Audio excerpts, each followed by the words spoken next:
FLAG சபை வழங்கும் morning மன்னாவிற்கு உங்களை அன்போடு வரவேற்கிறோம். கர்த்தருடைய பரிசுத்த நாமம் மகிமைப்படுவதாக. இந்த நாளிலே உங்களை சந்திப்பதிலே மிகுந்த சந்தோஷம். அன்பான தேவ பிள்ளைகளே, குடும்பத்துல நிறைய விதமான வாதைகள், நிறைய வியாதிகள், பலவீனங்கள், சுகவீனங்கள். நான் என்ன செஞ்சாலும் ஒண்ணு நடக்க மாட்டேங்குது. நான் என்னெல்லாம் பிரயாசப்படுறேன், அது ஒண்ணும் வாய்க்கவில்லை.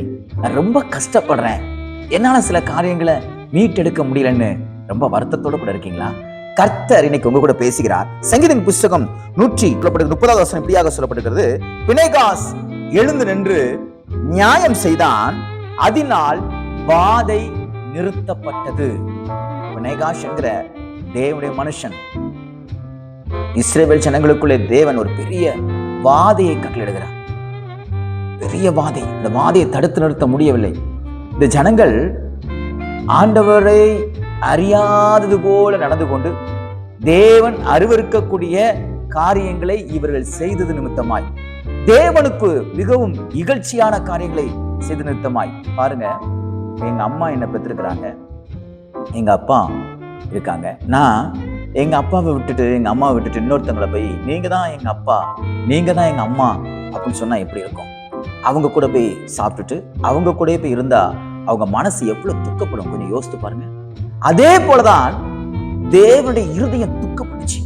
அந்த துக்கத்தினால அந்த ஜனங்களை அவர் என்ன செய்யணும், எப்படி தான் பக்கமா அந்த பிள்ளைகளை இழுத்துக் கொள்ளணும் அப்படின்னு அவரு யோசனை பண்ணது என்னன்னா, வாதைகளை அவர் கட்டளையிட்டார்.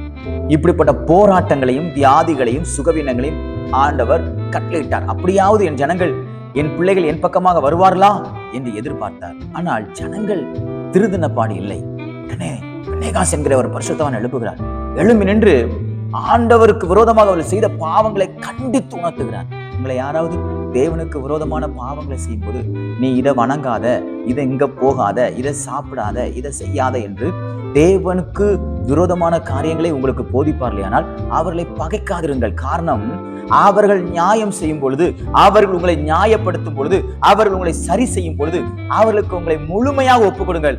அப்பொழுது வாதை நிறுத்தப்படும், அப்பொழுது உங்கள் வியாதிகள் சுகமாகும், அப்பொழுது உங்கள் பிரச்சனைகள் மாறும், அப்பொழுது உங்கள் தடைகள் நீங்கும், அப்பொழுது கர்த்தர் ஒரு சுபிட்சமான வாழ்க்கையை உங்களுக்கு தருவார். என்ன அவங்க அப்படி கண்டிக்கிறாங்க. சபைக்கு போறீங்க, சர்ச்சில் சில காரியங்கள் இப்படி செய்யாத, இப்படி இரு, அங்க போகாத, இங்க போகாதன்னு சொல்றாங்களா? அவர் எப்படி சொல்லலாம்? அவர் எப்படி பிரசங்கத்துல இந்த வார்த்தையை பயன்படுத்தலாம்? அவர் ஏன் நான் செஞ்ச தப்பை ஏன் எல்லாத்தையும் முன்னாடி சொல்லணும்? அப்படி இப்படி நீங்க சொல்லாம, நான் தேவனுக்கு விரோதமான பாவங்களை செய்திருக்கிறேன், ஆகையால் நான் அதை சரி செய்து கொள்கிறேன் என்று நியாயத்துக்கு கீழ்ப்படிவில்லை, ஆனால் வாதை நிறுத்தப்படும். உங்க கண் பிரச்சனை மாறும், உங்களுடைய வியாதிகள் சுகமாகும், பிசாசின் போராட்டங்களிலிருந்து அற்புதங்கள் நடக்கும். விசுவாசிக்கிறீங்களா?